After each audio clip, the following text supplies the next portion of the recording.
So what is up guys, and welcome back again sa ating channel, no? So this video pag-usapan natin kung gaano kalaki and kung gaano karaming kahoy yung nagamit natin, and siguro pag-usapan na din natin yung ating nagastos sa ating pabahay sa manok. Ayan, so nakikita nyo yung haligi ng ating cage or pabahay ng manok is kahoy na langka or jackfruit. Yan.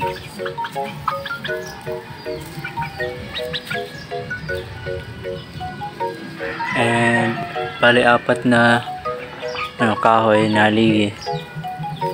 Kaya wala tayong nagastos yan.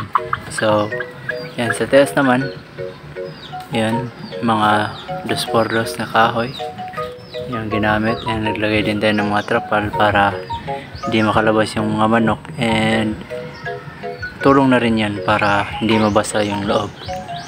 Ayan. And ito rin, gumamit din tayo nito, syempre range net. Ito naman guys, bago lang ito natin kinabit, and nagkabit din tayo ng mga ayan, trapal sa gilid-gilid. Mga 3 feet yung tangkad yan or yung taas. And yan, yero yung ginamit natin kasi nga anong una, heritage yung inaalagaan natin, kaya yun yung ginamit natin, yero, para magtagal na din. And sa mga nagtatanong kung magkano yung nagastos natin sa ganito kalaki, no, or bago yun, yung laki muna ng ating cage. So ang cage natin ay 7, yung lapad 7 feet, and yung taas naman niya is 10 sa harap and 8 naman dito sa likod. So ayan, and yung nagastos natin, una, magsisimula tayo sa kahoy. Sa kahoy, nasa mga 15 pieces na 2x2. So nasa mga, I think less than 500 or sobra pa. So nakalimutan ko kasi. Basta ganun lang guys, less than 1,000 na lang. And sa yero naman is ayun, nasa mga 800 or up, ganun.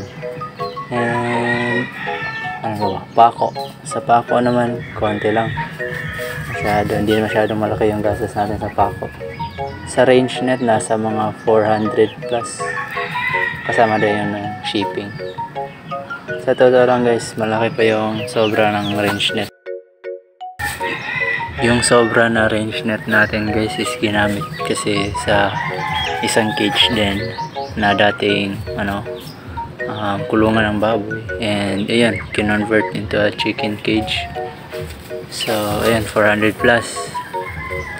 And ano pa ba, labor. Sa labor naman is medyo konti lang yun or maliit lang yun ating nagastos or nabayad kasi nga yung gumawa nito is papa ko tsaka yung pinsan ko and ako. So nagtulong-tulungan na rin kami, and nagbigay na rin ako sa kanila. So ayan, konti lang. So nasa mga around, di aabot ng 5k guys. So medyo konti lang talaga. Nakatipid tayo kasi nga dahil sa mga haligi na to, and may mga kwayan na rin gaya nito. Yan, ito yung batugan or patungan ng mga manok noon. So yun lang yung nagastos natin sa ating cage guys, and kung may mga katanungan pa kayo is comment lang, kaya huwag kayong mahiya. So yan lang muna sa ngayon guys, and see you sa next video.